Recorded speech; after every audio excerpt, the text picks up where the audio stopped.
Hello everyone. Now we will start Unit 5 and in this lecture I will discuss the basic theory of system of linear differential equation in normal form.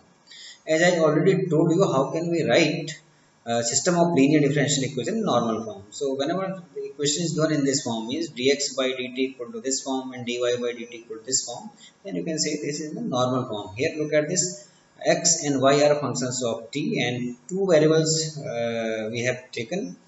So this form is normal form.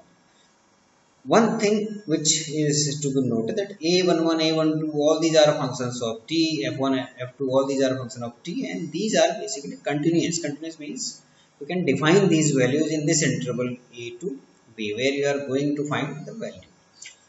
Now, if these two, f1 and f2, are 0 for all values of t, then you will say the system is homogeneous. Otherwise, you will say the system is non-homogeneous. For example, look at this. Here, this f1 and f2t, these two parts are 0. Then you will say it is homogeneous, and this is non-homogeneous. Now, by the solution of the system 1, solution of the system 1 means an ordered pair of real functions x equal to ft and y equal to zt that simultaneously satisfy these two equations. It means you have to find this pair of values x and y. Pair of values means the functions of t. So that simultaneously satisfy these two equations. Then you will say this is the solution. So now look at this example. Just consider this system of linear differential equations. Now check whether this pair is a solution of this system or not. It's very simple. Just to check the solution, you have to put these values here.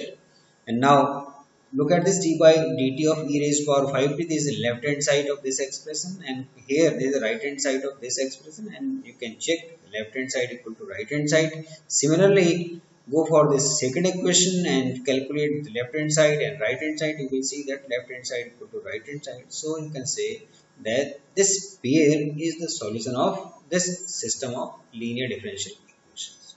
Now look at this hypothesis, or you can say theorem. And suppose these are all continuous functions in this interval, and t0 be any point between a and b, and c and c1 and c2 be two arbitrary constants, then this solution is a unique solution such that ft0 equal to c1 and gt0 equal to ct. So to understand this one, just again consider this example. What this statement or hypothesis is saying. Now look at this solution. It means e raised to power ft is ft and e raised to power 5t is gt. Now if you assign a particular value to 2, whenever you write ft equal to e raised to power 5t and gt equal to minus 3 e raised to power 5t, it means you have number of solutions because you can assign different values to t.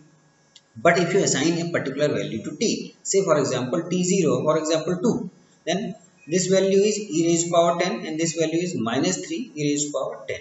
Clear? So this is C1 and this is C2 when t equal to 2. It means for a particular value of t, this part will become C1, this part will become C2. So simple, this will be a particular solution. Whenever you write t, it means you are getting a number of solutions. Whenever you assign a particular value to t, it means you are getting a particular unique solution. So this is the same thing which is described here. It means for a particular values t0, c1 and c2, this solution will be a unique solution. Now another theorem, if suppose you have two solutions of the system 1, then a linear combination of these two solutions. Linear combination means written in this form: x equal to c1 f1t plus c2 f2t. Similarly, y equal to c1 g1t plus c2 g2t. So there is a linear combination of these two solutions, and this linear combination will also be a solution of this system. Now look at this.